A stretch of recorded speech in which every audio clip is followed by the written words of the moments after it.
Oke, baik. Assalamualaikum warahmatullahi wabarakatuh. Perkenalkan, nama saya Dito Gilang Permadi dengan NPM 24782073, di mana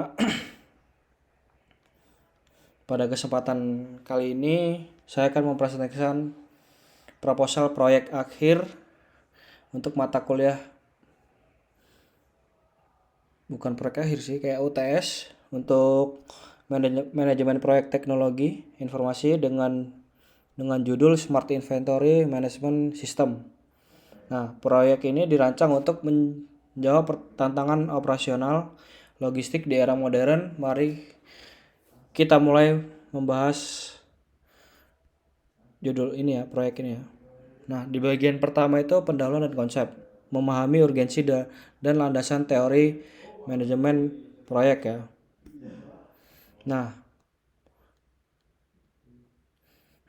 Nah, sebelum kita masuk ke detail teknis, mari kita awali dengan bagian yang pertama ini, pendahuluan dan konsep yang ini. Di bagian ini kita akan membahas mengapa sistem ini tidak hanya sekedar membangun perangkat lunak, tetapi juga memberikan solusi atas masalah nyata yang dihadapi oleh bisnis saat ini. Nah, ya. Selanjutnya ini latar belakang dan analisis masalah. Nah, latar belakang proyek ini berawal dari sebuah fenomena yang sering kita sebut sebagai the inventory gap. Nah, berdasarkan analisis kami, banyak perusahaan retail dan pergudangan menengah masih mengandalkan pencatatan manual. Nah, hal ini sangat rentan terhadap human error, data tidak sinkron, dan redundansi. Nah, ketidakakuratan stok dapat mencapai 15 hingga 20% per tahunnya. Angka ini tentu berdampak langsung pada kerugian finansial, baik akibat kelebihan barang atau overstock maupun kekurangan barang understock. Nah, melalui Smart Inventory Management ini, kita memanfaatkan teknologi cloud computing untuk menciptakan otomatisasi dan akurasi yang lebih baik. Slide selanjutnya. Nah, link ke proyek dan tujuan Smart. Ada project scope dan smart objective ya.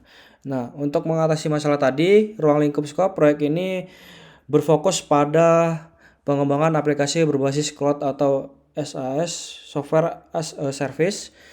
Tujuan kita disusun secara smart. Nah, yang pertama itu spesifik, membuat aplikasi manajemen stok berbasis cloud.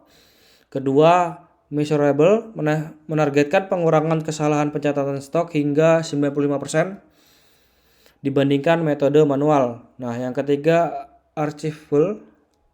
Proyek ini dibangun menggunakan teknologi modern stack yang andal dan teruji, serta relevan dan berbasis waktu, yaitu diselesaikan dalam 6 bulan. Selanjutnya, bagian 2 ini metodologi dan analisis. Nah, kita masuk ke bagian metodologi dan analisis. Pada bagian ini kita akan membahas strategi pelaksanaan agar proyek tetap berada di jalur on track dari sisi sumber daya, waktu, hingga anggaran. Nah, metodologi Agile Scrum. Untuk mengembangkan perangkat lunak, kami memilih metodologi Agile Scrum. Pendekatan ini memungkinkan tim untuk beradaptasi dengan cepat terhadap perubahan kebutuhan dari pengguna atau stakeholder. Kita membagi siklus pengembangan menjadi iterasi yang disebut sprint dengan durasi 2 minggu per sprint. Nah, setiap harinya tim akan melakukan daily stand up untuk memblokir hambatan atau impediments, dan diakhiri dengan sprint review untuk menunjukkan fitur yang telah selesai dibangun kepada klien. Nah, analisis resiko dan mitigasi. Tidak ada proyek yang bebas dari resiko. Oleh karena itu, kami telah memetakan resiko ke dalam matriks probabilitas dan dampak. Nah, resiko pertama berkaitan dengan keamanan data yang berpotensi memiliki dampak tinggi. Untuk itu kita memitigasinya menggunakan enkripsi AES per 256 dan autentikasi OAuth 2.0. Resiko kedua adalah perubahan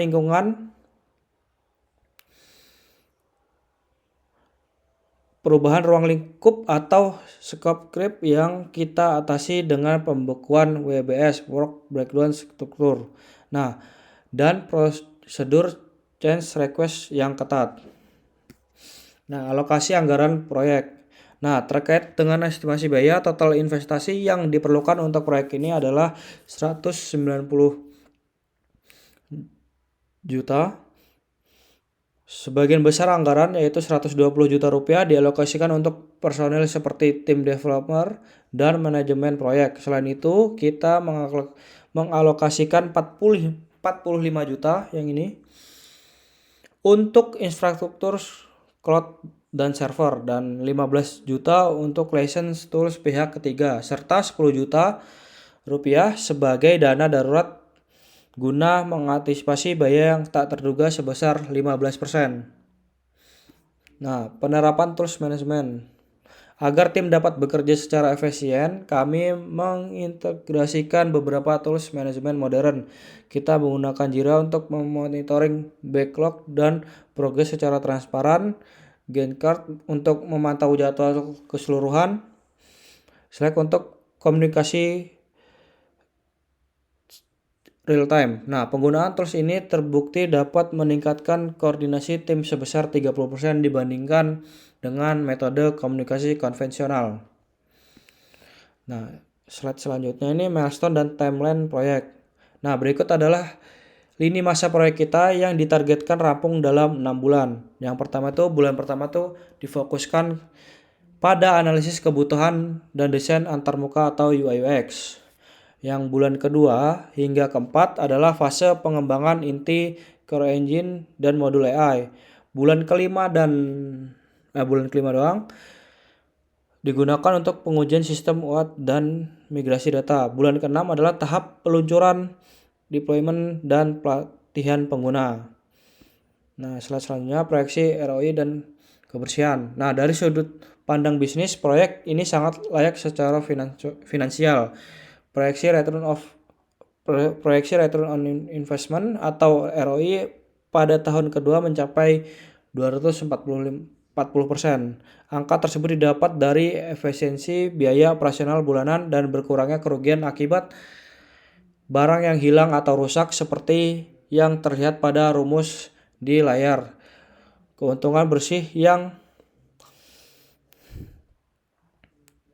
dihasilkan jauh lebih besar daripada total biaya investasi awal. Nah, yang terakhir ini sebagai penutup, izinkan saya menyampaikan bahwa manajemen proyek TI yang baik adalah jembatan antara ide dan realitas.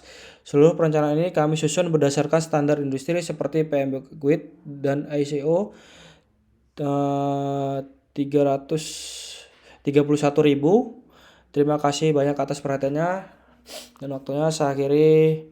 Wassalamualaikum warahmatullahi wabarakatuh.